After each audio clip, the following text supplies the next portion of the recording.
Gout. Gout adalah sejenis penyakit akibat berlebihan asid urik di dalam badan. Asid urik adalah bahan kumuhan berasal dari sejenis protein yang dipanggil purin.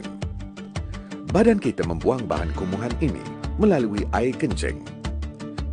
Bagi pengidap gout, asid urik yang berlebihan tidak dibuang dan berkumpul di dalam sendi. Pada masa dahulu, gout boleh menyebabkan kemudaratan dan kecacatan. Kini dengan kemajuan dalam bidang perubatan, gout boleh dirawat dan dikawal. Ia sering dihidapi oleh kaum lelaki dalam lingkungan usia antara 30 hingga 60 tahun. Ia jarang sekali dihidapi oleh kaum wanita sebelum putus haid. Tanda gout. Gout lazimnya menyerang ibu jari kaki. Ibu jari kaki menjadi merah, panas, bengkak dan tersangat sakit. Serangan selalunya berlaku secara tiba-tiba, kerap kali pada waktu malam. Sendi yang diserang menjadi teramat sakit, sehinggakan geseran dengan selimut pun begitu menyeksakan. Sakit mungkin berlarutan, berhari-hari, atau sekurang-kurangnya 1 hingga 2 minggu untuk reda jika tidak dirawat. Sakit mungkin menyerang kembali selepas beberapa minggu atau bulan.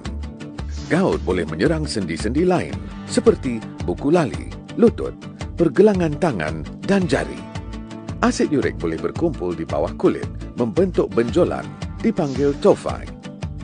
Dalam saluran urinari atau saluran air kencing, ia boleh berkumpul membentuk batu karang.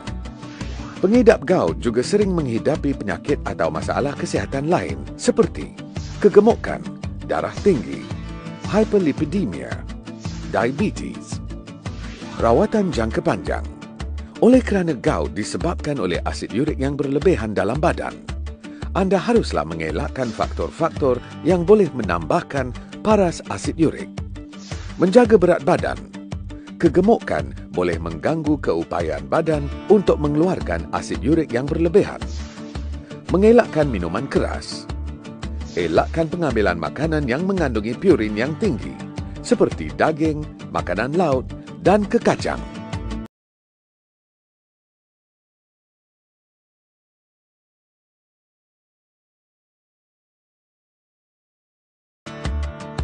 Gout.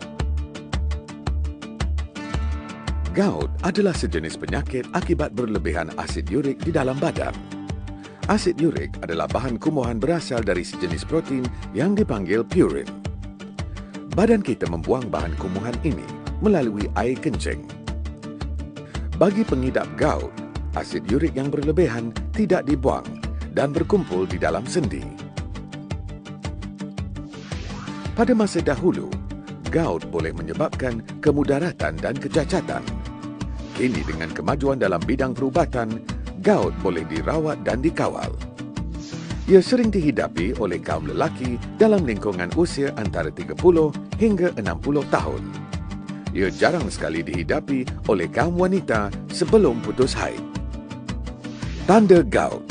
Gout lazimnya menyerang ibu jari kaki. Ibu jari kaki menjadi merah, panas, bengkak dan tersangat sakit. Serangan selalunya berlaku secara tiba-tiba, kerap kali pada waktu malam. Sendi yang diserang menjadi teramat sakit, sehinggakan geseran dengan selimut pun begitu menyeksakan. Sakit mungkin berlarutan, berhari-hari, atau sekurang-kurangnya 1 hingga 2 minggu untuk reda jika tidak dirawat.